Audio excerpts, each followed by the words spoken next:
नमस्कार साथियों, Kalyani IAS academy के डिजिटल प्लेटफॉर्म पर आपका हार्दिक स्वागत है।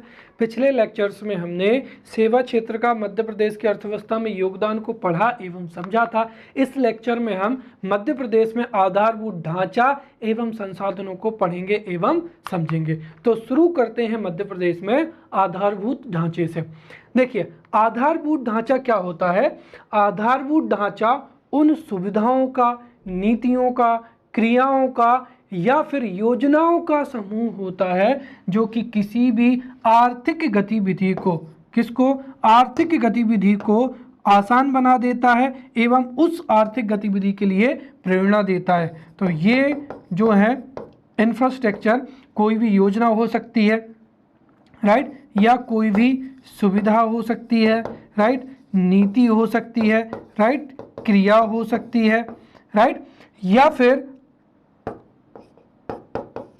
एवं क्या हो सकते हैं, ये साधन हो सकते हैं। तो योजना, सुविधा, नीति या साधनों का वह समूह जो सभी प्रकार की आर्थिक गतिविधियां, चाहे वो आर्थिक गतिविधियां कृषि क्षेत्र से संबंधित हैं या फिर उन आर्थिक गतिविधियों का संबंध जो है औद्योगिक क्षेत्र से है या सेवा क्षेत्र से है, उनको क्या कर देता है, आसान बना देता है। जैसे अगर हम ये कहें कि कृषि में अगर परिवहन है तो सीधी सी बात है, ये कृषि विपणन को, जो परिवहन है वो कृषि विपणन को आसान बना देगा। अर्थात जो किसान है वो आसानी से अपनी कृषि उपज को परिवहन के माध्यम से बाजार ले जा सकते हैं, राइट। या फिर क्या करता है, प्रेरित करता है। जैसे अगर कोई शहर में कनेक्टिविटी अच्छी है, कोई जो शहर है वो बंदरगाह से जुड़ा है, तो वहाँ पर औद्योगिक जो इकाइयाँ हैं वो संचालित होंगी और वहाँ पर जो भी प्रोड्यूस्ड प्रोडक्ट हैं या जो भी वस्तुएं हैं उनको बंदरगाह तक ले जाएंगे और बंदरगाह से ले जाकर उनको निर्यात कर दिया जाएगा। एक तरीके से यहाँ पर अर्थव्यवस्था में जो औद्योगिक इकाइयाँ हैं वो क्या होंगी, प्रेरित होंगी। या फिर क्या होंगी, इससे प्रक्रिया क्या होती है, कम समय, राइट, या कम समय में, या फिर हम कह सकते हैं कि समय की बचत होती है। जैसे अगर हमारे देश में परिवहन, अच्छी सड़कें हैं, अच्छा रेलवे है, तो कम समय में जो है वो परिवहन या एक वस्तुओं एवं सेवाओं को एक जगह से हम दूसरी जगह तक क्या कर सकते हैं, भेज सकते हैं, राइट। इसके साथ ही यहाँ पर कम समय में उन आर्थिक गतिविधियों को अंजाम किया जा सकता है। इसके साथ ही यहाँ पर जो निवेश होता है या जो लागत होती है वस्तु एवं सेवाओं की, उसमें भी क्या होती है, कमी होती है, राइट। जैसे उदाहरण के तौर पर अच्छी सड़कें हैं तो सीधी सी बात है, जो ट्रांसपोर्टेशन कॉस्ट होता है वह भी कम होगा, फ्यूल भी बचेगा। अच्छी सड़कों पर जो वाहन है वो कम ईंधन में अधिक दूरी तय कर पाएंगे, जिसके फलस्वरूप जो है वो ओवरऑल लागत क्या हो जाएगी, कम हो जाएगी, राइट। तो इस तरीके से हम कह सकते हैं कि आधारभूत ढांचा क्या होता है। आधारभूत ढांचा सुविधाओं का, योजनाओं का, नीतियों का, क्रियाओं का एवं साधनों का ऐसा समूह होता है जो कि सभी प्रकार की गतिविधियां, चाहे कृषि क्षेत्र से, औद्योगिक क्षेत्र से या सेवा क्षेत्र से जुड़ी हों, उनको आसान बनाता है, प्रेरित करता है, राइट। कम समय में आर्थिक गतिविधियां संपन्न होती हैं एवं आर्थिक गतिविधियों के संपन्न होने में लागत भी कम लगती है। उसे ही हम क्या कहते हैं, आधारभूत ढांचा कहते हैं या इंफ्रास्ट्रक्चर कहा जाता है, राइट। इसके साथ ही जो आधारभूत ढांचा होता है ये आर्थिक गतिविधियों को सुचारू रूप से संचालन करने के लिए, मध्य प्रदेश के समग्र आर्थिक विकास करने के लिए एवं मध्य प्रदेश की समग्र जो प्रगति है उसको करने में अपना महत्वपूर्ण योगदान देता है। इसके साथ ही जो आधारभूत ढांचा होता है उसको ही क्या बोला जाता है, अवसंरचना बोला जाता है, अधोसंरचना कहा जाता है, राइट, या उसको ही आधारभूत ढांचा कहते हैं, राइट। तो अवसंरचना, अधोसंरचना या आधारभूत ढांचा क्या है, एक ही होता है जो कि आर्थिक गतिविधियों को प्रेरित करता है, राइट। दूसरी चीज, जो आधारभूत ढांचा होता है यह भी दो प्रकार का हो सकता है। एक हो जाएगा आर्थिक ढांचा और दूसरा क्या हो जाएगा, सामाजिक ढांचा। सीधी सी बात है, हम यहाँ पर कह सकते हैं कि वह आर्थिक ढांचा जिसका संबंध आर्थिक क्रियाओं से होता है उसको आर्थिक अवसंरचना भी कह सकते हैं। और जिन सुविधाओं का, योजनाओं का, क्रियाओं का, सुविधाओं का संबंध सामाजिक क्षेत्र से होता है उसको, या सामाजिक परिवर्तनों से उसका संबंध होता है, उसको हम क्या कहते हैं, यहाँ पर सामाजिक ढांचा कहते हैं। राइट। जैसे यहाँ पर सड़क, बिजली, परिवहन, संचार, शिक्षा, स्वास्थ्य व्यवस्था एवं ऊर्जा, ये सभी क्या हैं, आधारभूत ढांचे में ही सम्मिलित होते हैं। समग्र रूप से जो आधारभूत ढांचा है हम उसको दो भागों में बांट सकते हैं। जैसे एक क्या हो जाएगा, आर्थिक अवसंरचना, और दूसरा क्या हो जाएगा, सामाजिक अवसंरचना, या आर्थिक आधारभूत ढांचा और सामाजिक आधारभूत ढांचा।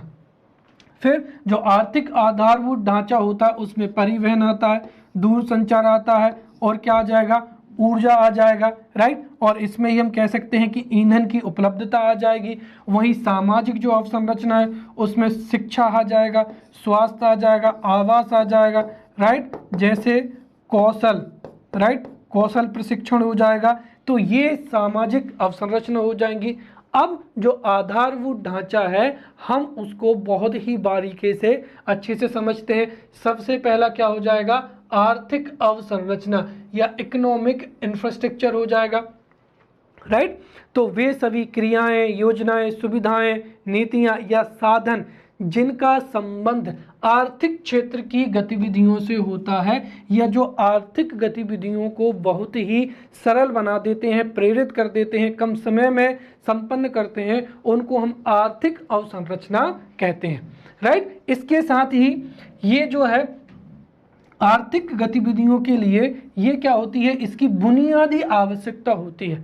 अर्थात कई क्रियाएं तो ऐसी हैं जो आर्थिक अवसंरचना की अनुपस्थिति में संपन्न ही नहीं हो सकती हैं। जैसे अगर हम एक जगह से दूसरी जगह पर अगर हमको वस्तुएं बेचना है तो वहाँ पर जब तक ट्रांसपोर्टेशन का आधारभूत ढांचा नहीं होगा तब तक जो है परिवहन की सुविधा जो है संपन्न नहीं हो पाएगी। राइट। मशीनें नहीं होंगी तो उत्पादन नहीं हो पाएगा। अगर विद्युत नहीं होगी तो कोई भी जो आर्थिक, जैसे कोई भी कंपनी है तो उस कंपनी में वस्तुओं का उत्पादन ही नहीं हो पाएगा। राइट। जैसे इसमें सबसे अनिवार्य क्या हो जाएगा, ऊर्जा हो जाएगा, दूसरा परिवहन हो जाएगा, फिर दूरसंचार हो जाएगा। ये सभी जो हैं ये आर्थिक अवसंरचना में सम्मिलित होते हैं।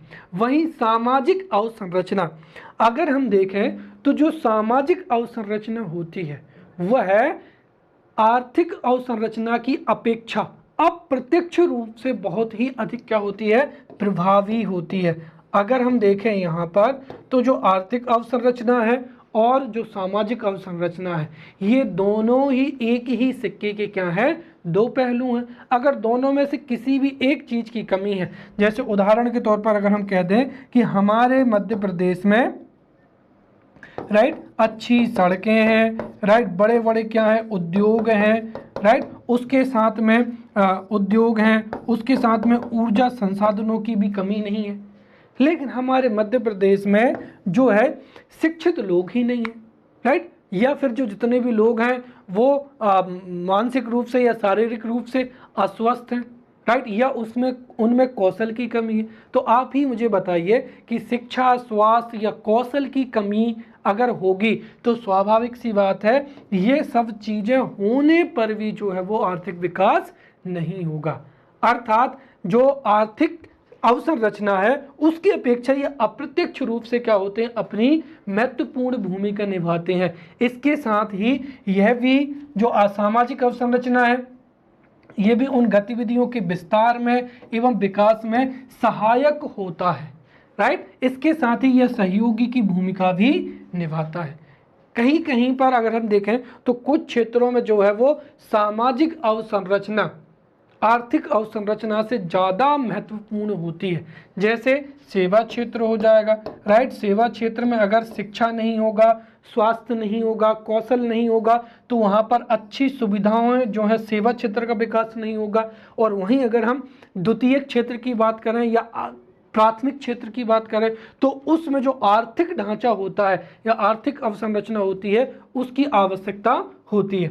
इसके साथ ही जो सामाजिक अवसंरचना होती है वो सामाजिक रूप से नागरिकों को कुशल बनाती है, राइट, निपुण बनाती है एवं जो स्वस्थ मानव संसाधन है उसको उपलब्ध कराती है, राइट। इसमें शिक्षा, स्वास्थ्य, आवास इत्यादि को क्या किया जाता है, सम्मिलित किया जाता है, राइट।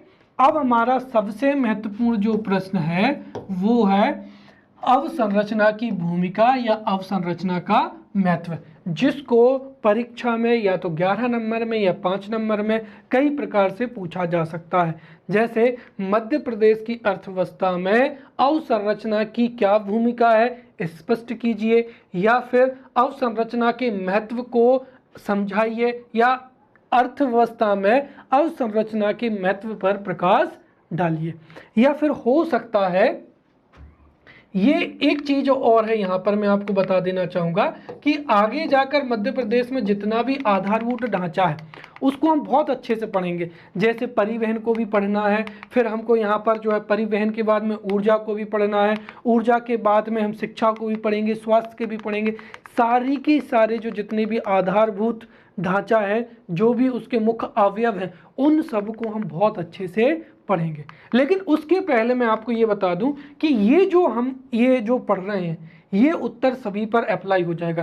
कहने का मतलब अगर ये पूछा है कि अर्थव्यवस्था में परिवहन के महत्व को समझाइए, राइट, तो आप इतने समझदार हैं कि 1 या 2 पॉइंट को छोड़कर बाकी के जितने भी पॉइंट हैं, जैसे जीडीपी एवं व्यापार के आधार में वृद्धि या आर्थिक विकास का जो है साधन, राइट, तो ये जो जितने भी निवेश की वृद्धि होगी, रोजगार सृजित होंगे। तो कोई भी आधारभूत संरचना है, चाहे वो परिवहन हो, स्वास्थ्य हो, शिक्षा हो, ऊर्जा हो, राइट, उसका महत्व क्या रहेगा, वही रहेगा। तो कहने का मतलब ये है कि हम यहाँ पर सभी जो जितने भी अवसंरचना के जितने भी अवयव हैं उनका महत्व या उनकी भूमिका पूछी जाए तब भी क्या रहेगा, यही रहेगा।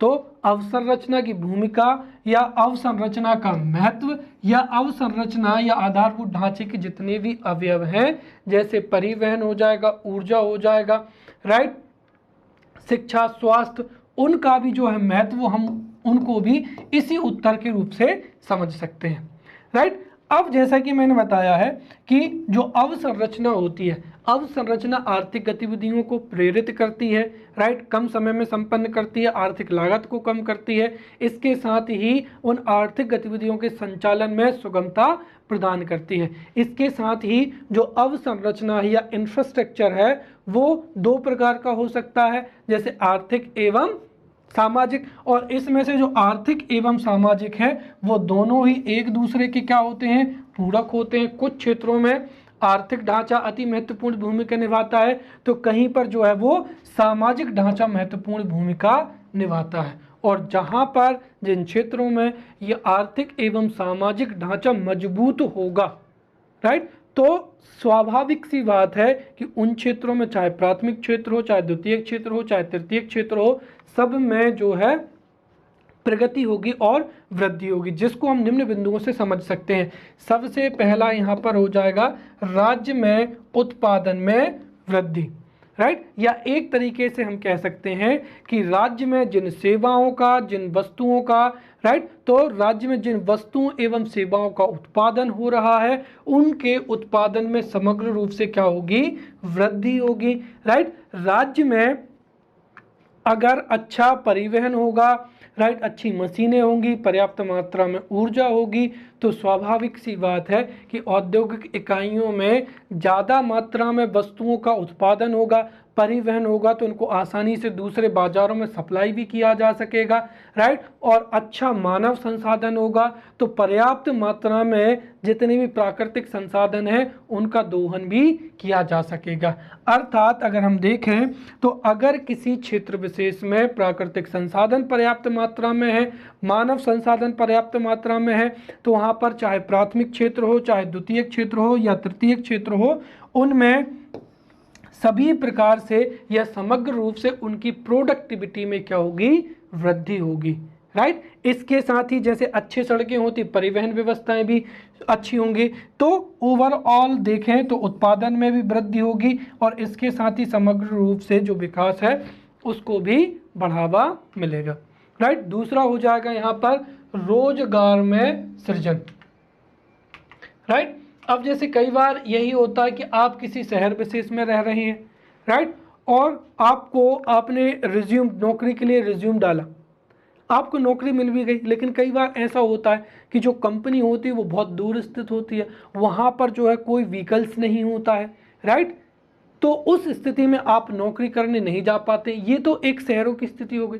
ग्रामीण क्षेत्रों में हजारों की संख्या में महिलाएं या फिर हजारों की संख्या में पुरुष जो हैं वो केवल और केवल इसीलिए जॉब नहीं कर पाते हैं कि वो शहर आकर उनके पास में या शहरों में उतनी आधारभूत संरचनाएं नहीं होती हैं। जैसे शहरों में पर्याप्त मात्रा में आवास की व्यवस्था होगी, पेयजल की व्यवस्था होगी, आसान किस्तों पर उनको घर भी मिल जाएगा तो वो यहाँ पर निवास भी करेंगे, अच्छा परिवहन होगा तो वो शहर के किसी भी कोने में जो है वो जॉब करने के लिए तैयार भी हो जाएंगे। तो ओवरऑल देखें तो यहाँ पर जो है आधारभूत ढांचा प्रत्यक्ष एवं अप्रत्यक्ष दोनों ही तरीके से यहाँ पर क्या करता है, रोजगार में वृद्धि करता है। अप्रत्यक्ष तरीके से कैसे, राइट, जो जितना भी परिवहन सुविधाएं हैं, राइट, या शिक्षा सुविधाएं हैं, स्वास्थ्य सुविधाएं हैं, उनमें भी तो जो है कामगारों की जरूरत होती है, राइट। तो सड़कों के निर्माण में या फिर हम ये कहें कि जो है प्रत्यक्ष,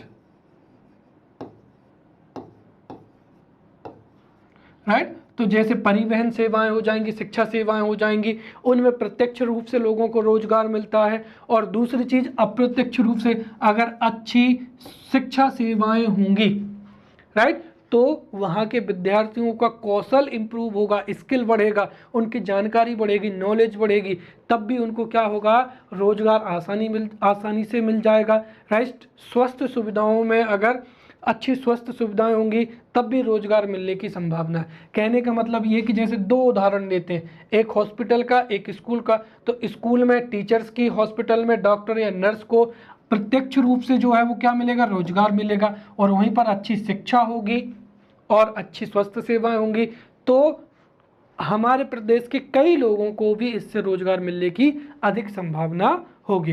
तो इसी तरीके से हम कह सकते हैं कि अगर अवसंरचनाएं अच्छी हैं तो चाहे प्राथमिक क्षेत्र हो, द्वितीयक क्षेत्र हो या तृतीयक क्षेत्र हो, उन सब में अवसंरचना के बेहतर होने से रोजगार के बहुत ही ज़्यादा क्या होते हैं, अवसर होते हैं। इसके साथ ही एक बात और कह सकते हैं कि अगर इंफ्रास्ट्रक्चर अच्छा होगा तो वहाँ पर इन्वेस्टमेंट भी ज़्यादा होगा, फलस्वरूप नई नई जो कंपनियां हैं वो स्टैब्लिश होंगी और उसमें भी लोगों को डायरेक्टली और इनडायरेक्टली क्या मिलेगा, एम्प्लॉयमेंट मिलेगा, राइट। इसके साथ तीसरा नंबर में क्या हो जाएगा, निवेश की प्राप्ति हो जाएगी, राइट।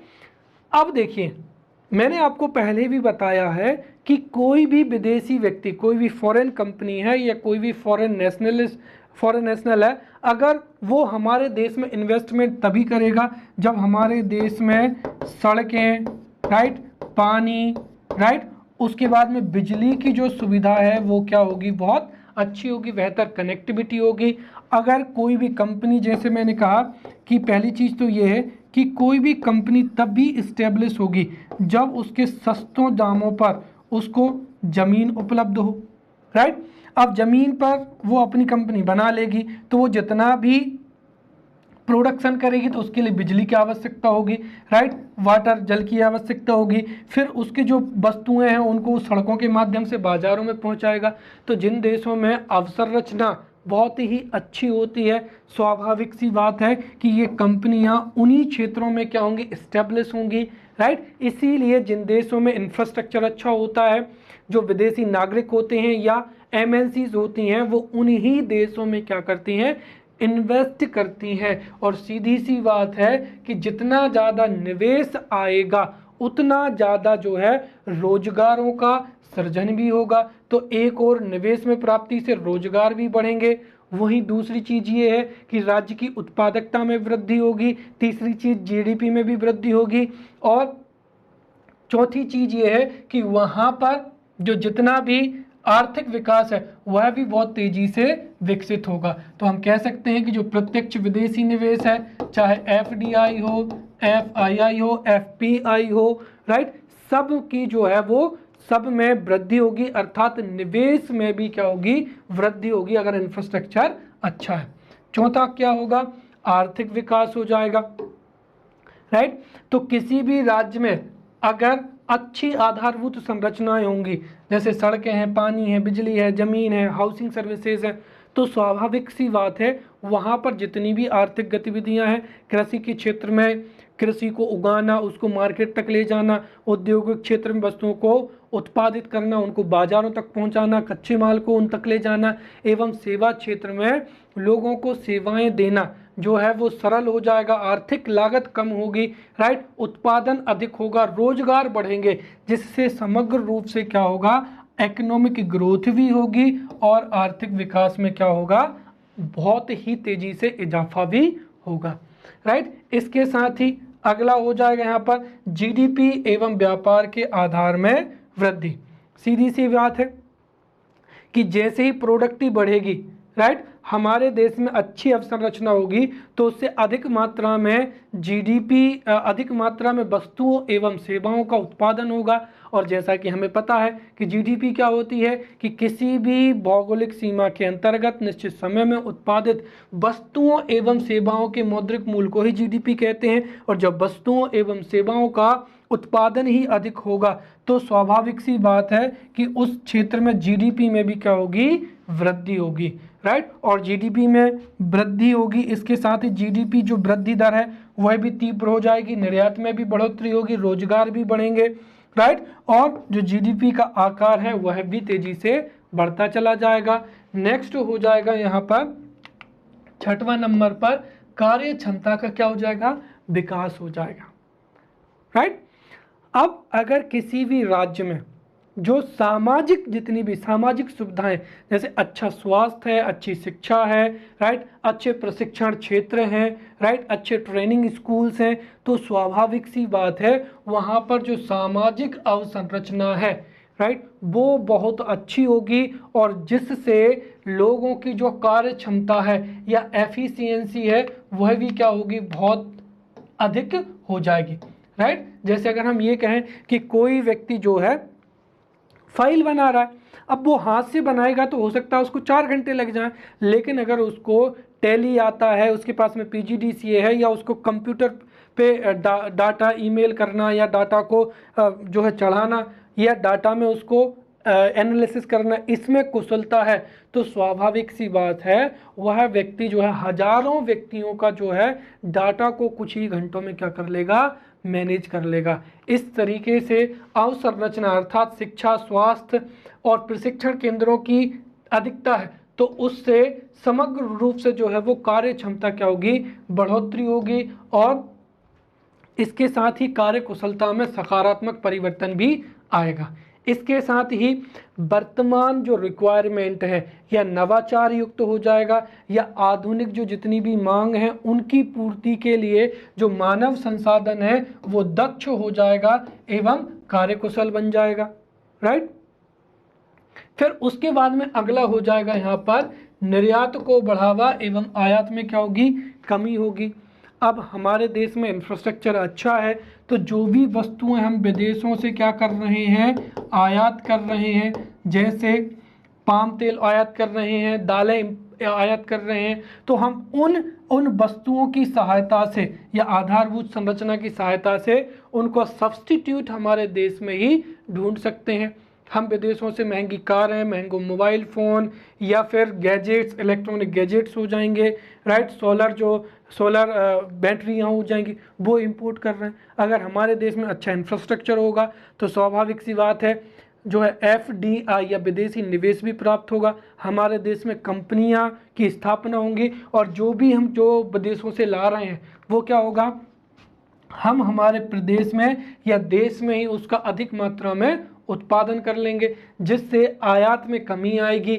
वहीं हमारे देश में संसाधन अच्छे हैं तो हम बड़े स्तर पर, लार्ज स्केल पर वस्तुओं एवं सेवाओं को क्या करेंगे, प्रोड्यूस कर पाएंगे और उनको दूसरे देशों को क्या कर देंगे, निर्यात कर देंगे। राइट, जैसे सेवा क्षेत्र में हमारे यहाँ पर इंजीनियरिंग कॉलेज हैं या हेल्थ सर्विसेज हैं, वो बहुत अच्छी हैं, जिससे भारत काफ़ी अधिक मात्रा में डॉक्टर्स को और इंजीनियर्स को प्रोड्यूस करता है, जो कि पूरी दुनिया में अपनी सेवाएं देते हैं। तथा हम कई एग्री प्रोडक्ट्स हैं या कई जो हैं मिनरल्स हैं, उनको भी एक्सपोर्ट करते हैं, तो निर्यात को बढ़ावा मिलेगा, आयात में कमी आएगी। राइट, इसके साथ ही मानव संसाधन में भी क्या हो गए, मानव विकास में भी क्या होगी, वृद्धि होगी। राइट, सीधी सी बात है कि यहाँ पर मानव जो विकास है, राइट, या मानव का जो जीवन स्तर है, राइट, उसमें भी क्या होगा, इम्प्रूवमेंट आएगा।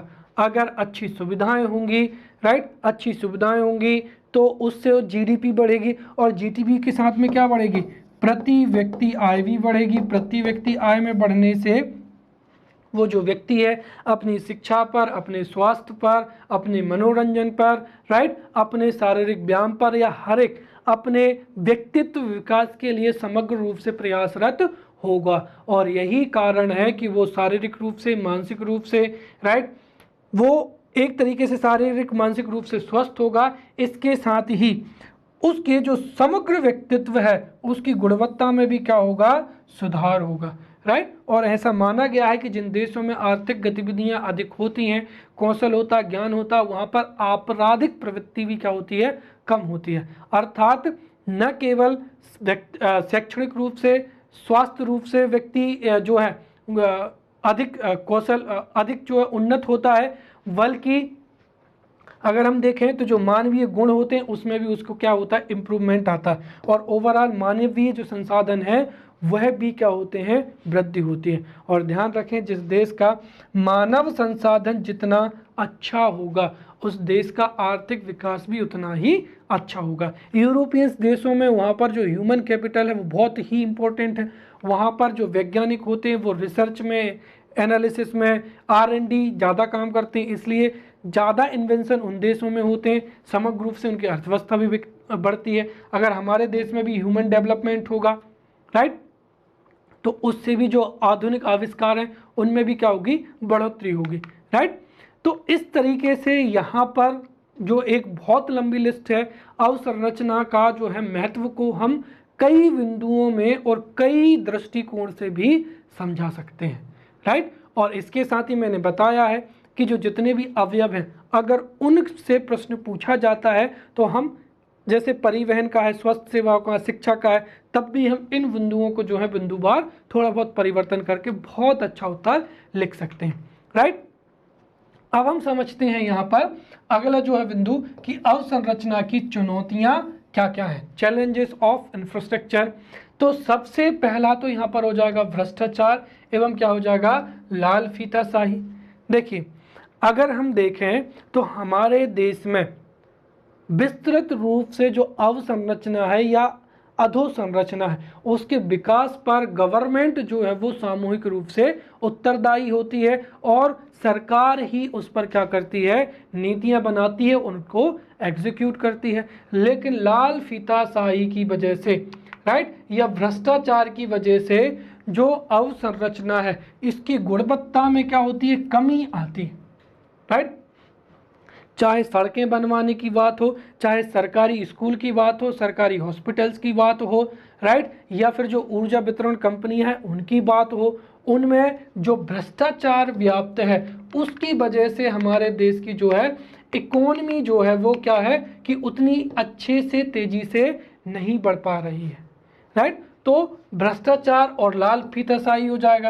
राइट, जो अधिकारी होते हैं वो अपने आप को राजा महाराजा समझते हैं। राइट, जो आम जनता होती है उसके कार्यों को महत्व नहीं देते हैं और जो उनके जो लोक जन कल्याण के कार्य होते हैं, जैसे सड़क बनना, उनका निरीक्षण ना करना या ढंग से उन फाइलों को ना निपटाना, इसकी वजह से भी क्या होता है, चाहे सड़कें हों, हॉस्पिटल्स हों, ऊर्जा हो, उन सब की जो है गुणवत्ता में बहुत ज़्यादा क्या होती है, कमी होती है और सार्वजनिक व्यय में भी क्या होती है, बढ़ोतरी होती है। तो एक तरीके से हम कह सकते हैं कि यहाँ पर भ्रष्टाचार और जो लाल फीताशाही है वह अधोसंरचना के लिए एक बहुत ही बड़ी चुनौती है, क्योंकि हमारे देश में अवसंरचना के विकास की जो जिम्मेदारी है वो सरकार के पास है, और जब तक प्रशासनिक एफिशिएंसी इंप्रूव नहीं होगी, राइट, ये सरकार ठोस कदम नहीं उठाएगी, तब तक अवसंरचना का विकास नहीं हो पाएगा। दूसरी चीज है यहाँ पर आर्थिक विकास में सहायक उन्मुखी नहीं है, अर्थात हमारे देश में अगर सड़कों की बात करें तो वो बेहतर ट्रांसपोर्टेशन के लिए उपयुक्त नहीं है, जो रेल फैसिलिटी है वह भी सभी क्षेत्रों में उपलब्ध नहीं है। वैसे ही शिक्षा की बात करें तो जो जितने भी गवर्नमेंट स्कूल्स होते हैं, राइट, वहाँ पर बेहतर इंफ्रास्ट्रक्चर नहीं होता है, इसीलिए जो सबसे ज़्यादा ड्रॉप आउट होता है वो सरकारी कॉलेजेस में होता है, और शिक्षा की जो गुणवत्ता है, राइट, वह भी क्या होती है, सरकारी स्कूलों में बहुत ही कम होती है, राइट। इसके साथ ही स्वास्थ्य सेवाएं, राइट, स्वास्थ्य सेवाएं, जब भी व्यक्ति बीमार हो जाता है तो वो पहले प्राइवेट हॉस्पिटल में जाता है। तो भले ही हमारे देश में जितना भी अवसंरचना है, जितनी भी सड़कें हैं, ऊर्जा वितरण कंपनियां हैं, राइट, परिवहन के साधन है, शिक्षा के साधन है या स्वास्थ्य सुविधाएं हैं, वो सहायक नहीं है कि वो हमारी अर्थव्यवस्था में उतना योगदान दे सकें, राइट। तीसरी चीज है कि संसाधनों की उतनी क्या है, कमी है। आर्थिक संसाधन हो, प्राकृतिक संसाधन हो, उनकी बहुत कमी है, इस वजह से उतनी अधिक अवसंरचना का विकास भी नहीं हो पाया है। नेक्स्ट, चौथा नंबर पर हो जाएगा, सरकार द्वारा प्राथमिकता नहीं दी जाती है। क्यों नहीं दी जाती है? लोग डिमांड ही नहीं करते हैं। अगर आप देखें तो पिछले 2-3 जो चुनाव हैं वो स्कूल, कॉलेज, हॉस्पिटल, सड़कें, इन पर तो लड़ा ही नहीं जा रहा है, अन्य मुद्दों पर लड़ाया जाता है। तो कुल मिलाकर जो राजनीतिक पार्टियां हैं वो अपने मैनिफेस्टो में अवसंरचना के विकास की जो है बिंदुओं को शामिल ही नहीं करती हैं, और ना ही इस देश की जो जनता है वो अवसंरचना को देखते हुए वोट देती है। कुल मिलाकर जातिगत रूप से, धार्मिक रूप से या अन्य कारणों से विचारधारा के प्रभाव में जो है वो अधिकतर चुनाव लड़े जा रहे हैं, राइट। और इस वजह से जो है सरकार भी प्राथमिकता नहीं देती है। सीधी सी बात है, अगर सरकार का जो वोट बैंक है वो अगर अवसंरचना में विकास से प्रभावित नहीं होगा तो सरकार वही करेगी ना जिससे सरकार को पॉपुलैरिटी मिलेगी या अगला चुनाव जीतेगी, राइट। तो कुल मिलाकर ये है कि सरकार द्वारा वर्तमान समय में अवसंरचना के विकास को प्राथमिकता नहीं दी जा रही है, राइट। उसके बाद में हो जाएगा उपलब्ध संसाधनों का बेहतर प्रबंधन भी नहीं है हमारे देश में।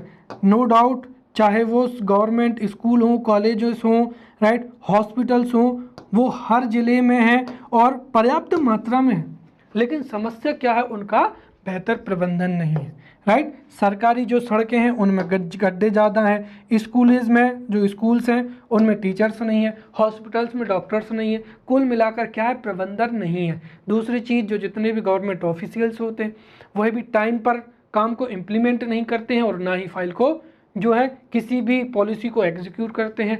अर्थात प्रबंधन ना होने की वजह से भी आधारभूत सुविधाओं में वृद्धि नहीं हो पा रही है। वहीं जितनी भी आधारभूत सुविधाएं हैं वो संपन्न वर्गों में उनका क्या है, झुकाव होता है, राइट। उसका कारण क्या है कि अगर हम देखें तो सरकार में, राइट, सरकार में जो शिक्षित वर्ग है, राइट, और जो पूंजीपति वर्ग है वो ज़्यादा होते हैं। इसीलिए जो जितना भी इंफ्रास्ट्रक्चर डेवलपमेंट होता है वह है किन क्षेत्रों में होता है, जो संपन्न वर्ग होते हैं उनके ही जो है होता है, राइट। जैसे उदाहरण के तौर पर शहरों में जो जहाँ पर हाई क्लास सोसाइटीज़ होती हैं वहाँ पर बेहतर लाइटिंग होगी, अच्छी सड़कें चौड़ी होंगी, गवर्नमेंट को वहाँ पर ध्यान देना ही पड़ेगा, राइट। वही अगर हम देखें तो ग्रामीण क्षेत्रों में जहाँ से ना कोई विधायक है ना कोई लोकसभा सांसद है, तो वो उस गांव में एटलीस्ट पीने के पानी के लिए नल की व्यवस्था भी नहीं कर पाते, एक स्कूल भी वहाँ पर ओपन नहीं कर पाते। तो इस तरीके से जो संपन्न वर्ग हैं, या फिर हम कह सकते हैं कि सरकार में जिन लोगों की चलती है, राइट, उन ही वर्गों के हितों में जो है वो उनका विकास हुआ है। फिर जितने भी अवसंरचना है उनकी गुणवत्ता भी उपयुक्त नहीं है। अब हम अधोसंरचना के अविकसित रहने के दुष्प्रभाव या परिणामों पर चर्चा करेंगे। अगर हमारे प्रदेश में या हमारे देश में अगर इंफ्रास्ट्रक्चर अच्छा नहीं है तो उसके क्या दुष्प्रभाव होंगे उनको समझते हैं। जितना भी हमने अच्छी बातें समझी हैं, अगर इंफ्रास्ट्रक्चर नहीं होगा तो वही जस्ट क्या हो जाएगा, अपोजिट हो जाएगा। अगर इंफ्रास्ट्रक्चर अच्छा नहीं होगा तो स्वाभाविक सी बात है प्रदेश की आर्थिक जो विकास है या अर्थविकास नहीं कर पाएगी। दूसरी बात, जो ग्रोथ दर है या राज्य की जो है इनकम है या प्रति व्यक्ति इनकम है वह भी क्या होगी, बहुत ही कम होगी। इसके साथ ही राज्य में जो सामाजिक अवसंरचना है उसकी कमी की वजह से गरीबी बढ़ेगी, राइट। क्योंकि भाई सीधी सी बात है, इंफ्रास्ट्रक्चर अच्छा नहीं होगा तो एम्प्लॉयमेंट भी नहीं होगा, उससे गरीबी बढ़ेगी, अशिक्षा में भी बढ़ोतरी होगी और स्वास्थ्य की जो है वो निम्नतर स्थिति बनी रहेगी। और ये सभी समग्र रूप से बेरोजगारी को और ज़्यादा बढ़ा देते हैं। इसके साथ ही लोगों का जो जीवन स्तर है, लोगों की कार्य कुशलता है, राइट, लोगों की जो क्रय शक्ति है, उन सब में भी क्या होगी, बहुत ही ज़्यादा कमी आएगी। इसके साथ ही जो मानव संसाधन है वो आर्थिक क्रियाओं के लिए क्या होगा, अनियुक्त हो जाएगा। अशिक्षित है, अस्वस्थ है तो स्वाभाविक सी बात है वो कोई आर्थिक गतिविधि को अंजाम दे पाएगा, नहीं दे पाएगा। इसके साथ ही जो श्रम शक्ति है उसका पूर्णतः प्रयोग नहीं हो पाएगा, राइट। जैसे समझिए भारत है, हमारे देश में दुनिया में सबसे अधिक युवा आबादी पाई जाती है, लेकिन हमारे देश में उतना इंफ्रास्ट्रक्चर ही नहीं है कि हम हमारी जो युवा श्रम शक्ति है उसका 100% जो है वो उपयोग कर सकें। अगर भारत आज भी उस योग्य हो जाता है या मध्य प्रदेश उस योग्य हो जाता है कि हम हमारे जो जितनी भी श्रम शक्ति है उसका 100% छोड़ो, अगर 90 या 80% भी उसका यूज़ कर लें तो मध्य प्रदेश की अर्थव्यवस्था यूरोपियंस देश के जो दुनिया के विकसित देश हैं उनके समकक्ष हो जाएगी, राइट। फिर जो प्राकृतिक संसाधन है उनका भी उचित दोहन नहीं हो पाएगा, क्योंकि नई प्रौद्योगिकी नहीं होगी, कौशल नहीं होगा, नवाचार नहीं होगा, आधुनिक टेक्नोलॉजी नहीं होगी, तो जो प्राकृतिक संसाधन है उनका भी अच्छे से दोहन नहीं हो पाएगा। औद्योगिक जो है विकास नहीं होगा, नई उद्योग धंधों की स्थापना नहीं हो पाएगी। वैसे ही जो सेवा क्षेत्र है वह भी पिछड़ी हुई अवस्था में रहेगा, राइट। फलस्वरूप अगर अच्छा जो है आधारभूत ढांचा नहीं है तो विदेशी निवेश या विदेशी जो पूंजी है वह भी उपलब्ध नहीं होगी। क्यों? क्योंकि निवेश ही नहीं होगा। निवेश नहीं होगा तो और हमारे जो देश है उसमें उद्योगों की स्थापना नहीं हो पाएगी।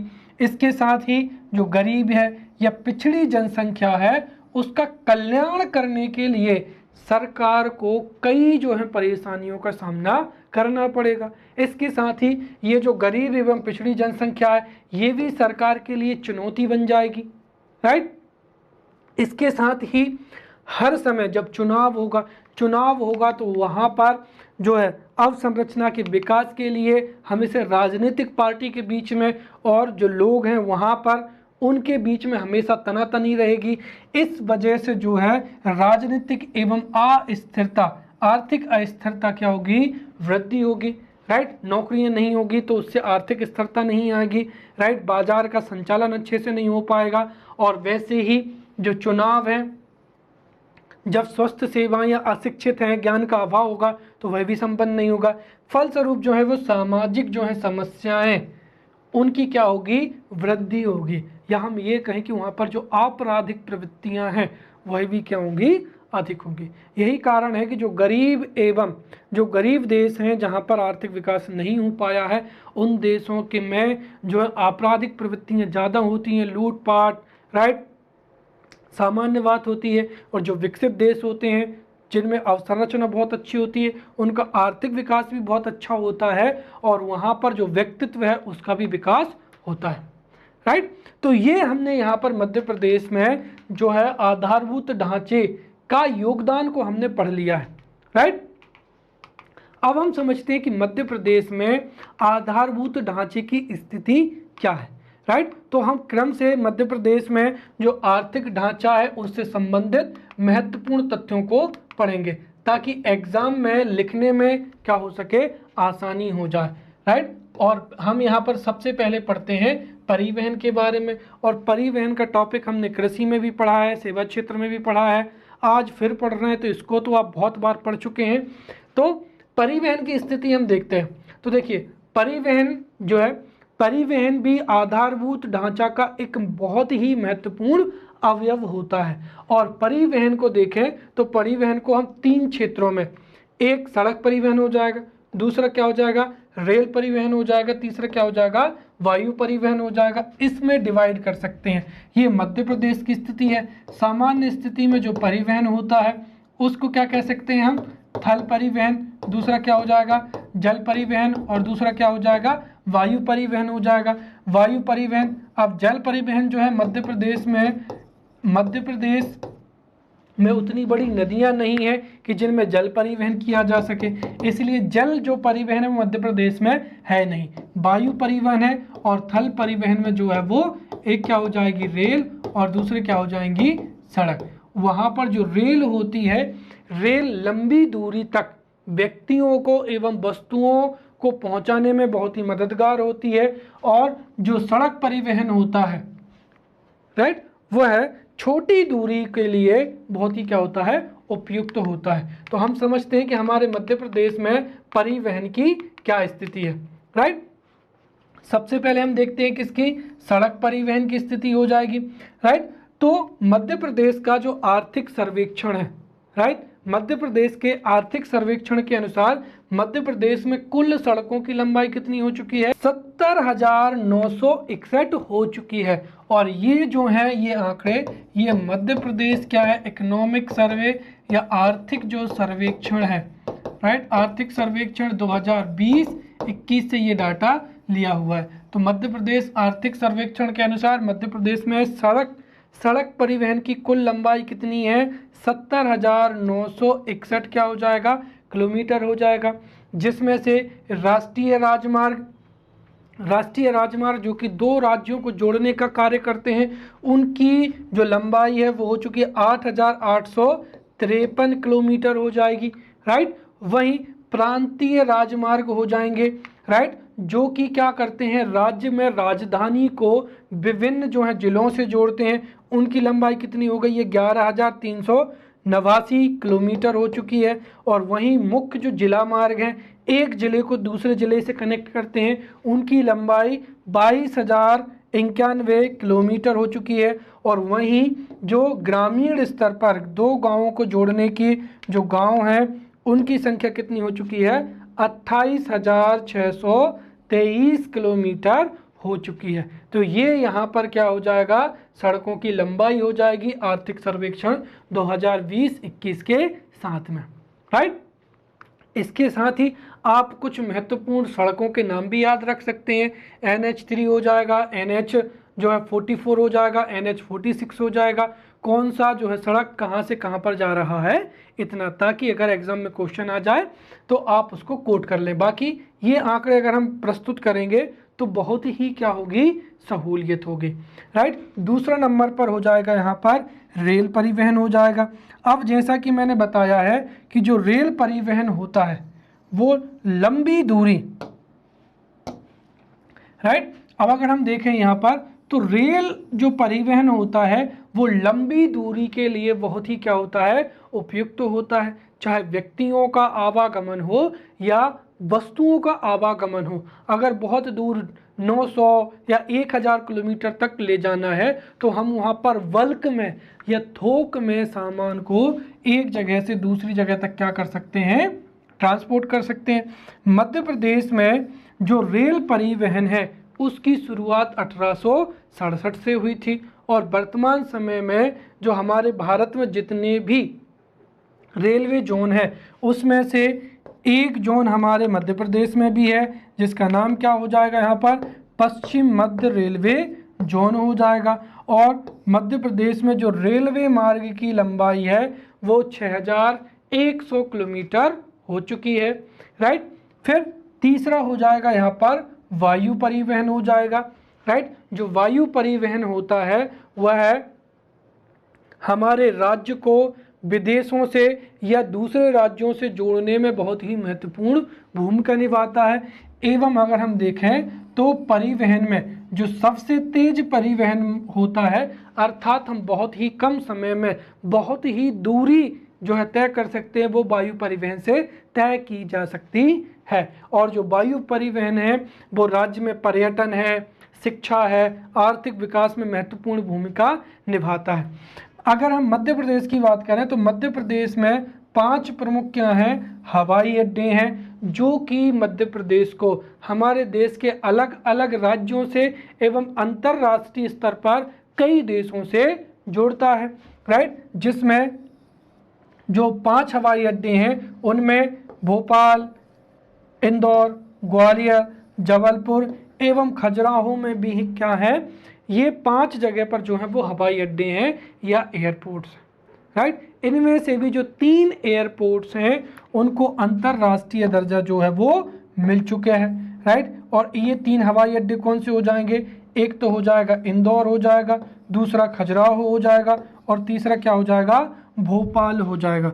तो यहाँ पर जो 3 हवाई अड्डे हैं, राइट, खजुराहो, राइट, पर्यटन को बढ़ावा देने के लिए खजुराहो को अंतर्राष्ट्रीय एयरपोर्ट, फिर भोपाल और तीसरा क्या हो जाएगा, इंदौर। ये 3 जो हैं वो अंतर्राष्ट्रीय हवाई अड्डे बन चुके हैं। अर्थात वर्तमान में भी भोपाल से सीधा विदेशों के लिए फ़्लाइट है, वहीं इंदौर से भी और खजुराहो से भी जो है विदेशों के लिए सीधी फ़्लाइट है। हालांकि गवर्नमेंट जो है वो ग्वालियर के जो है अंतर्राष्ट्रीय हवाई अड्डा इसको घोषित कर चुकी है, परंतु अभी तक यहाँ से जो व्यावसायिक जो उड़ानें हैं वो अंतर्राष्ट्रीय स्तर पर शुरू नहीं हुई हैं। इसके साथ ही मध्य प्रदेश में 33 क्या हैं, हवाई पट्टियाँ हैं, जहाँ पर जो छोटे वायुयान होते हैं उनको भी क्या किया जा सकता है, उतारा जा सकता है। तो जो हवाई पट्टियाँ हैं वहाँ पर 4 सीटर 6 सीटर जो छोटा वायुयान होता है उनको इन हवाई पट्टियों पर उतारा जा सकता है। और कान्हा किसली राष्ट्रीय उद्यान एक ऐसा राष्ट्रीय उद्यान है जिसमें क्या है, हवाई पट्टी भी है, राइट। अब अगर हम देखें वर्तमान समय में, तो वर्तमान समय में ये एक नई पहल है, मध्य प्रदेश को अन्य राज्यों से जोड़ने के लिए 6 लेन जो हाईवे हैं वो क्या किए जा रहे हैं, विकसित किए जा रहे हैं। और मध्य प्रदेश में वर्तमान समय में 2 एक्सप्रेस वे निर्माणाधीन है, राइट। जिसमें से सबसे पहला कौन सा हो जाएगा, चंबल एक्सप्रेस वे, राइट। तो इसके बारे में समझते हैं। मध्य प्रदेश में सड़क परिवहन को और अधिक उन्नत करने के लिए या फिर परिवहन को और अधिक दुरुस्त करने के लिए 2008 में 404 किलोमीटर लंबे 6 लेन चंबल एक्सप्रेस वे के निर्माण की क्या की गई थी, स्वीकृति प्रदान की गई थी। और ये जो 404 किलोमीटर लंबाई है ये 3 राज्यों में है, राइट। जैसे अगर हम देखें तो आप अगर मध्य प्रदेश का मैप समझें, ये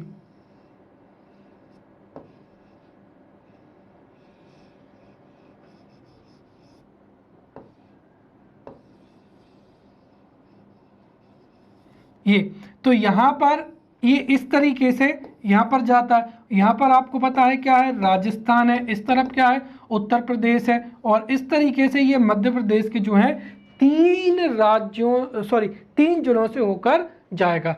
तो 404 किलोमीटर लंबा क्या है, 404 किलोमीटर लंबा 6 लेन क्या है, ये एक्सप्रेस वे है जो कि 3 राज्यों से, राजस्थान से, उत्तर प्रदेश से और मध्य प्रदेश से होकर जाएगा।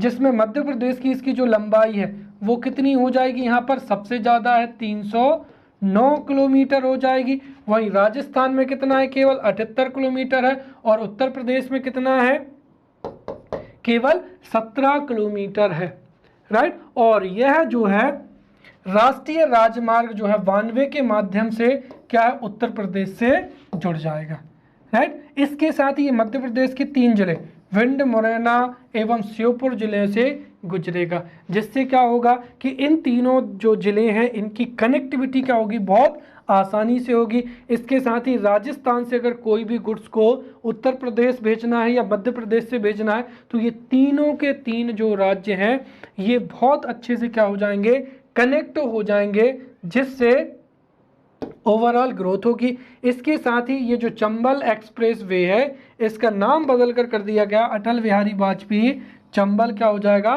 प्रोग्रेस वे हो जाएगा। राइट, नेक्स्ट हो जाएगा नर्मदा एक्सप्रेस वे। तो मध्य प्रदेश में, फिर से मध्य प्रदेश में जो है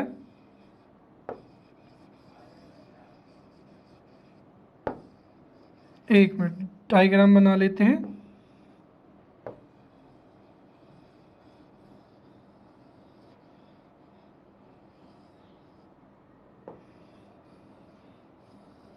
देखिए ये हमारा मध्य प्रदेश हो जाएगा। तो जैसे कि हमने देखा, अब भी किसके बारे में पढ़ा था, चंबल एक्सप्रेस के बारे में पढ़ा था। चंबल एक्सप्रेस वे है वो कि इस तरीके से इस तरीके से क्या होता है, जुड़ता है। तो ये 3 जो जिले हैं, जैसे भिंड मुरैना क्या हो जाएगा, श्योपुर हो जाएगा। अब वैसे ही छत्तीसगढ़ से लेकर जो है सीधा कहाँ पर, गुजरात तक एक जो है 6 लेन हाईवे विकसित किया जा रहा है। तो ये क्या हो जाएगा यहाँ पर, नर्मदा एक्सप्रेस वे। राइट, और इसको नर्मदा एक्सप्रेस वे नाम इसलिए दिया गया है क्योंकि ये उन जिलों से होकर गुजर रहा है जिनसे होकर नर्मदा नदी क्या होती है, प्रवाहित होती है। तो जो नर्मदा एक्सप्रेस वे है ये मध्य प्रदेश का सबसे बड़ा क्या होगा, एक्सप्रेस वे होगा, जो कि 6 लेन है और जो कि सबसे क्या है, लंबा एक्सप्रेस वे होगा। राइट, और इसकी लंबाई कितनी होगी, 1265 किलोमीटर होगी। इसके साथ ही ये इधर पूर्व में कहाँ पर, किसको, छत्तीसगढ़ को, कहाँ पर, दक्षिण में किससे, गुजरात से क्या करेगा, कनेक्ट करेगा। राइट, तो इस तरीके से चंबल एक्सप्रेस वे से राजस्थान, उत्तर प्रदेश और मध्य प्रदेश कनेक्ट होंगे। नर्मदा एक्सप्रेस वे से छत्तीसगढ़, फिर मध्य प्रदेश और गुजरात कनेक्ट होंगे। इसके साथ ही ये जो एक्सप्रेस वे है ये यहाँ से शुरू हो जाओ, जैसे क्या हो जाएगा, अनूपपुर हो जाएगा, डिंडोरी हो जाएगा, मंडला, जबलपुर है, नरसिंहपुर है, राइट, होशंगाबाद है, हरदा है, राइट, खंडवा, बड़वानी और अलीराजपुर जिलों से होता हुआ ये गुजरात में क्या होगा, गुजरात को कनेक्ट करता है। राइट, और इसकी लंबाई कितनी होगी, 1265 किलोमीटर, जो कि परिवहन को और नए आयाम पर पहुंचा देगा। अब हम पढ़ते हैं परिवहन के महत्व को। राइट, देखिए कुछ जो चीज़ें होती हैं वो आर्थिक गतिविधियां के लिए बहुत ही अनिवार्य होती हैं, और यहाँ पर परिवहन एक ऐसी अवसंरचना है या ट्रांसपोर्टेशन एक ऐसा इंफ्रास्ट्रक्चर है जो कि कृषि क्षेत्र, औद्योगिक क्षेत्र एवं सेवा क्षेत्र तीनों के लिए बहुत ही महत्वपूर्ण होता है, जिसको हम क्रम से समझेंगे। सबसे पहला हो जाएगा आर्थिक क्षेत्र में इसका योगदान क्या है। तो इससे जो जितने भी प्राकृतिक संसाधन होते हैं उनको हम जो है कंपनियों तक, और कंपनियों से उस वस्तु को बाजार तक ला सकते हैं। इससे प्राकृतिक संसाधनों का देश में क्या होता है, समुचित प्रयोग होता है या हम कर पाते हैं। दूसरा, जब बेहतर कनेक्टिविटी होगी तो जो कंपनियां हैं वो बाजारों से जुड़ पाएंगी, अर्थात जो बाजार व्यवस्था है वह भी क्या होगी, विकसित होगी। तीसरा, श्रम की क्या हो जाएगी, गतिशीलता हो जाएगी, व्यक्ति एक जगह से दूसरी जगह नौकरी के उसमें जा सकेंगे। औद्योगिकरण में सहायक होगा, इससे आसानी से एवं सरलता से वस्तुओं एवं सेवाओं को ट्रांसपोर्ट किया जा सकेगा, जिससे प्राइस स्टेबिलिटी भी होगी। उपभोक्ताओं के लिए चयन के लिए क्या होंगे, अधिक विकल्प होंगे, कई सारी वस्तुएं उपलब्ध होंगी। राइट, आर्थिक विकास में सहायक होगी, जीवन स्तर में भी वृद्धि होगी, प्रदेश की सुरक्षा में भी महत्वपूर्ण होगा। राइट, ट्रांसपोर्टेशन अगर अच्छा है तो पुलिस को या फोर्स को एक जगह से दूसरी जगह पर पहुंचाया जा सकता है। कहीं पर आग लग गई है तो दमकल की जो गाड़ी है उसको आसानी से पहुंचा सकते हैं, मेडिकल फैसिलिटी जो है वो पहुंचा सकते हैं। राइट, तो चाहे वो नेचुरल कैलेमिटीज हो या फिर कोई अन्य कारण हो, सब में प्रदेश को सिक्योर किया जा सकता है। राइट, सरकार को राजस्व की भी प्राप्ति होगी टोल टैक्स के माध्यम से, और रोजगार में वृद्धि होगी। वहीं अगर हम देखें तो कृषि के क्षेत्र में महत्व, तो परिवहन से कृषि में उत्पादकता में वृद्धि होती है, क्योंकि इससे क्या होगा कि जो जितने भी खाद बीज हैं उनको बाजारों से किसान के खेत तक एवं कृषि उपज को खेत से बाजारों तक आसानी से लाया जा सकेगा। इस वजह से कृषि विपणन में आसानी होगी, राइट। कृषि क्षेत्र में क्या होगी, वृद्धि होगी। वही जो नकदी फसलें हैं, राइट, नकदी फसलें हैं, या हमने देखा था जो बागवानी की, उद्यान की, हॉर्टिकल्चर, फल विज्ञान की, फलों के उत्पादन में, सब्जियों के उत्पादन में, राइट, क्या होगी, बढ़ोतरी होगी। और वहीं पर कृषि में विभिन्न प्रकार की क्रॉप्स प्रोड्यूस होंगी और कृषि में क्या होगी, क्रांति में भी ये सहायक होगी। वहीं पर इसके सामाजिक लाभ भी होते हैं, उच्च जीवन स्तर, राइट, परिवहन की अच्छी फैसिलिटी होंगी। तो कई बार गांव के जो समीप के स्थल होते हैं वो दूसरी जगह कार्य करने के लिए, पढ़ने के लिए, स्वास्थ्य सेवाएं लेने के लिए आसानी से उनको अवेलेबल होंगी। इससे उच्च जीवन स्तर होगा, राइट। फिर जो है एक क्षेत्र के लोग दूसरे क्षेत्रों में आसानी से मोबिलाइज करेंगे तो उनके विचारों में क्या होगी, परिवर्तन होगा, राइट। इससे अंधविश्वास एवं जो रूढ़िवाद है उसमें भी कमी आएगी, विस्तृत ज्ञान होगा और एक दूसरे से कनेक्टिविटी बढ़ेगी। बाजार कनेक्ट होंगे, फिर वहाँ के लोग कनेक्ट होंगे, जिससे विचारधारा में परिवर्तन आएगा। इससे सामाजिक रूप से भी जो है परिवहन महत्वपूर्ण होता है। जैसे अगर हम देखें रेलवे, राइट, तो हमारे देश के आज़ाद होने में रेलवे ने एक बहुत बड़ी भूमिका निभाई थी। रेलवे की वजह से ही लोग एक राज्य से दूसरे राज्य में देख पाए, वहाँ की सुविधाएं देखी, वहाँ पर आंदोलन समझा, राइट। तो जिस तरह रेलवे ने भारतीय स्वतंत्रता आंदोलन में महत्व दिया, वैसे ही जो परिवहन है वो सामाजिक विकास में भी क्या करता है, महत्व देता है। दूसरा हो जाएगा यहाँ पर विद्युत ऊर्जा, राइट।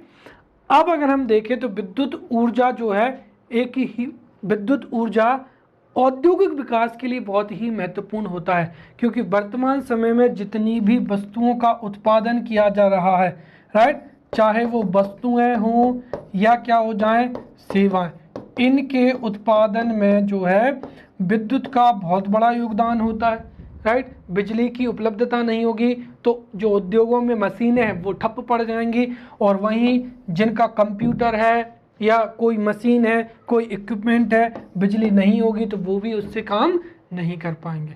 इस तरीके से जो विद्युत ऊर्जा है वो यहाँ पर समग्र रूप से जो है वस्तुओं एवं सेवाओं के उत्पादन में बहुत ही महत्वपूर्ण भूमिका निभाती है, राइट, और जिसको हमने बहुत पहले भी पढ़ चुके हैं।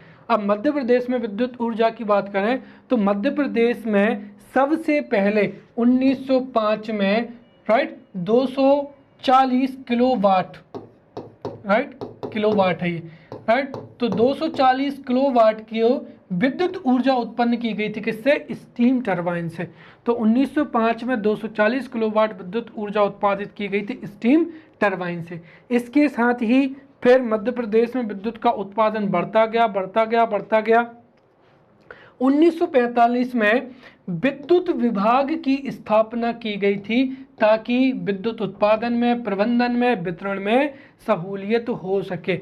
और हमारे आज़ादी के बाद में, राइट, स्वतंत्रता के बाद में मध्य प्रदेश में विद्युत का उत्पादन, वितरण एवं प्रबंधन अच्छे से हो सके, इसके लिए एक एक्ट पारित किया गया था। उसका नाम था मध्य प्रदेश विद्युत आपूर्ति अधिनियम 1948।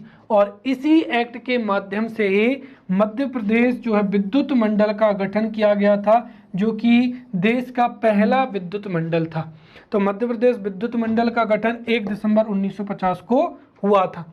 अब हमारे मध्य प्रदेश में विद्युत कैपेसिटी कितनी है, तो मध्य प्रदेश डायरी जो 2020-21 है उसके अनुसार मध्य प्रदेश में जो उपलब्ध विद्युत क्षमता है, ये मध्य प्रदेश डायरी से जो है डाटा लिया है मैंने, तो मध्य प्रदेश में उपलब्ध विद्युत क्षमता जो है वो 19,791 मेगावाट हो चुकी है, राइट, मेगावाट। तो 19,791 मेगावाट ये मध्य प्रदेश की क्या है, विद्युत उत्पादन की कैपेसिटी है।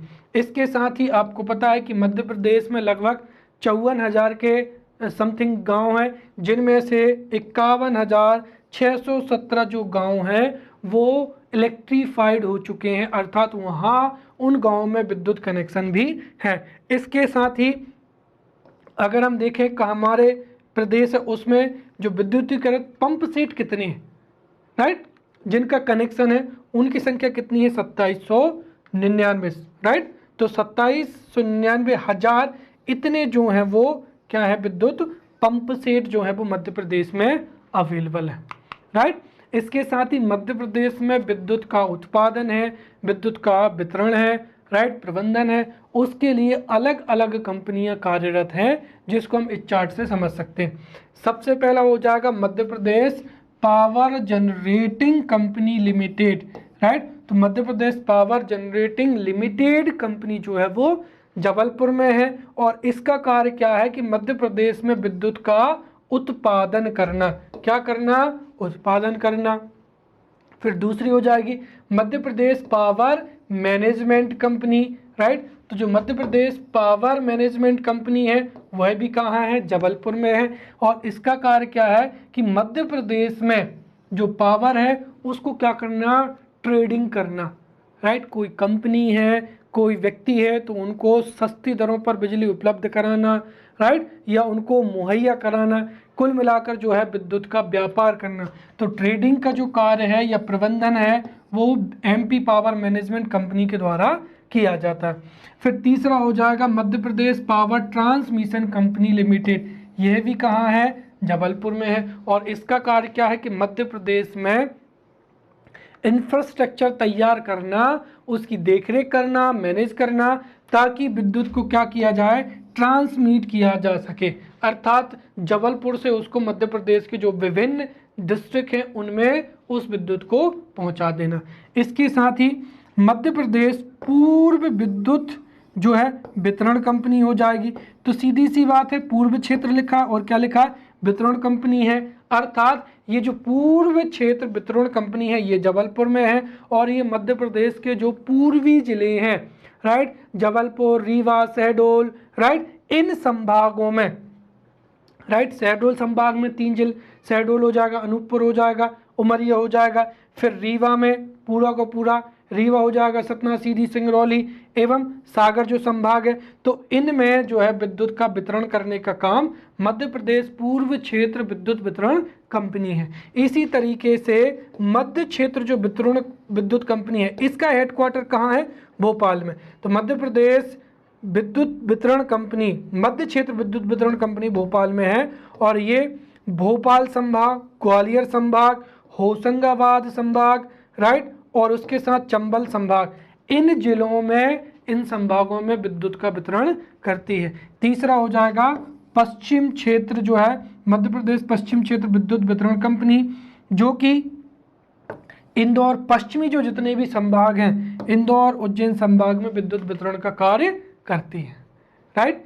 अब तीसरा हो जाएगा यहाँ पर दूर संचार, राइट।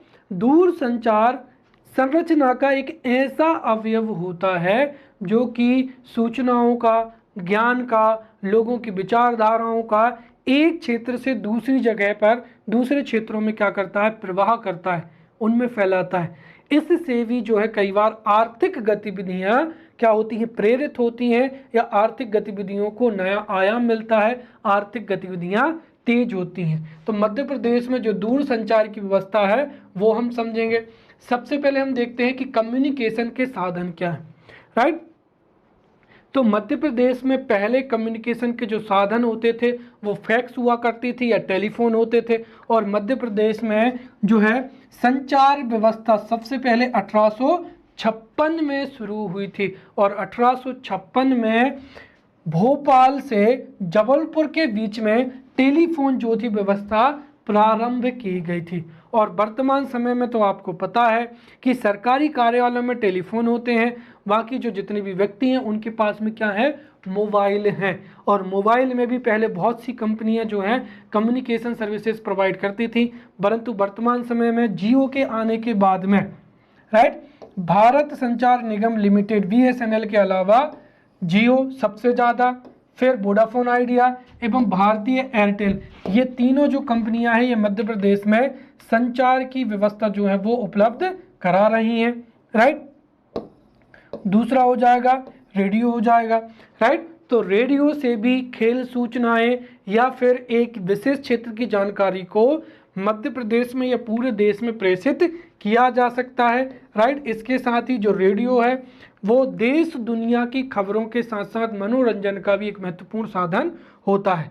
तो इससे हम एक तरीके से कह सकते हैं कि देश दुनिया की प्रमुख स्वास्थ्य से संबंधित, राजनीति से संबंधित कई सूचनाओं को प्रेषित किया जा सकता है। और मध्य प्रदेश में जो प्रथम आकाशवाणी केंद्र है उसकी स्थापना 22 मई 1995 को इंदौर में की गई थी। और वर्तमान समय में जो है काफ़ी अधिक मात्रा में आकाशवाणी केंद्र हैं और उन केंद्रों की संख्या कितनी है, 26। तो प्रथम आकाशवाणी केंद्र की स्थापना 22 मई 1955 को और 26 आकाशवाणी केंद्र हैं जहां से रेडियो ट्रांसमिशन किया जा सकता है। इसके साथ ही अगर कमर्शियल रेडियो में हम बात करते हैं तो रेड एफएम है, रेडियो मिर्ची है, जिसमें जो रेडियो मिर्ची है 98.3 इसकी स्थापना भी कहाँ से की गई है, इंदौर से की गई है।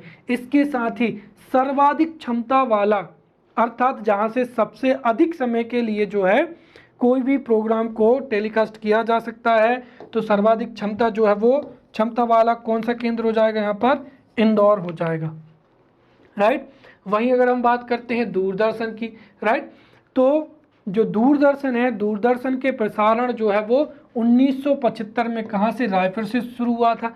जब रायपुर मध्य प्रदेश का ही भाग हुआ करता था तो मध्य प्रदेश में दूरदर्शन का जो प्रसारण है वो रायपुर से 1975 से प्रारंभ हुआ था। उसके बाद में 1980 के बाद में दूरदर्शन का रंगीन जो है प्रसारण प्रारंभ हुआ है और धीरे धीरे मध्य प्रदेश में भी दूरदर्शन का प्रसारण प्रारंभ हुआ। अब दूरदर्शन के प्रसारण के लिए तथा दूरदर्शन के लिए प्रोग्राम बनाने के लिए टीवी स्टूडियो भी इस्टेब्लिश किए गए थे। और मध्य प्रदेश का जो प्रथम टीवी स्टूडियो था जहां पर किसी भी कार्यक्रम को शूट किया जा सकता है और उसको लाइव टेलीकास्ट किया जा सकता है, वो कहाँ था, भोपाल में इसकी स्थापना की गई थी। और वर्तमान समय में 3 टीवी स्टूडियो हैं, भोपाल हो जाएगा, इंदौर हो जाएगा और ग्वालियर हो जाएगा, राइट। इसके साथ ही मध्य प्रदेश गवर्नमेंट मध्य प्रदेश में जो फिल्म सिटी है वो बनाने की भी घोषणा कर चुकी है। उसके साथ में हो जाएगा डाकतार, राइट। तो डाकतार जो है, डाकतार भी मध्य प्रदेश में जो है आर्थिक विकास में अपनी महत्वपूर्ण भूमिका दे रहे हैं। भले ही आज भी जो है जीमेल के माध्यम से, व्हाट्सएप के माध्यम से हम फाइल को, लेटर्स को बहुत तेज़ी से संप्रेषित कर सकते हैं, लेकिन इससे ऑनलाइन फ्रॉड होने की संभावना भी बहुत अधिक होती है। यही कारण होता है कि आज भी आपका एटीएम हो या आपके जो डॉक्यूमेंट्स हो वो हमेशा डाकघर के माध्यम से आपके घर तक पहुंचाए जाते हैं। अर्थात डाकघरों की आज भी प्रासंगिकता है और जो जितनी भी सरकारी शासकीय कार्य होते हैं या फिर आपके जितने भी बैंकिंग पासबुक है, एटीएम है या अन्य जो चीज़ें हैं वो डाकघर के माध्यम से जो है वो पहुंचा सकते हैं, राइट। और वर्तमान समय में जो डाकघर है उसका ही मॉडर्न रूप क्या हो जाएगा, ई कमर्शियल साइट्स हो जाएंगी, अमेजन हो जाएगा, फ्लिपकार्ट हो जाएगा। ये आपको चिट्ठी ना पहुंचाने की जगह पे आजकल क्या पहुंचा रहे हैं, आपको सामान पहुंचा रहे हैं, राइट। अगर हम मध्य प्रदेश में डाकघर की जो है व्यवस्था देखें तो डाक तार जो परिमंडल है, ताकि मध्य प्रदेश में डाक सुविधाओं में वृद्धि की जा सके, उसका गठन 1 अप्रैल 1962 को भोपाल में हुआ था, जिसकी राजधानी बनाई गई थी भोपाल, जिसको 1 जुलाई 1965 को भोपाल क्या कर दिया, स्थानांतरित कर दिया। वर्तमान समय में 8417 क्या है, डाकघर हैं, राइट, जहां पर या 8417 डाकघर हैं।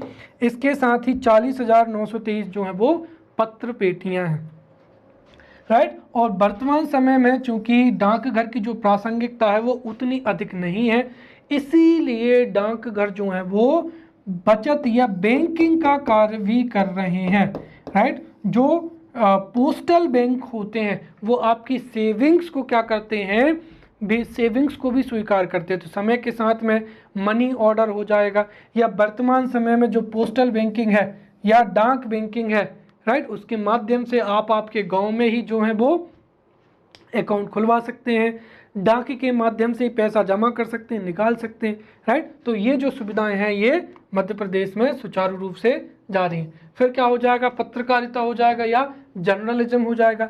ध्यान रखना, जर्नलिज्म जो है वो आर्थिक क्रांति के लिए बहुत ही महत्वपूर्ण होता है, राइट। और एक तरीके से देखें तो पत्रकारिता हमारे संविधान का चौथा ऐसा आधारभूत स्तंभ है जो न केवल संविधान के बेहतर कार्य प्रणाली के लिए रिक्वायरमेंट है, वहीं ये औद्योगिक क्षेत्र में भी क्या होता है, महत्वपूर्ण भूमिका निभाता है, राइट। अब अगर हम इसके आर्थिक महत्व को समझें तो वर्तमान समय में बड़े बड़े जो है विज्ञापन है वो न्यूज़पेपर में जारी किए जाते हैं। तो एक तो विज्ञापनों का, या हम ये कहें कि जो बड़ी कंपनियां होती हैं वो इश्तहार या विज्ञापन के माध्यम से जो है वो जो है पत्रकारिता महत्वपूर्ण हो जाती है।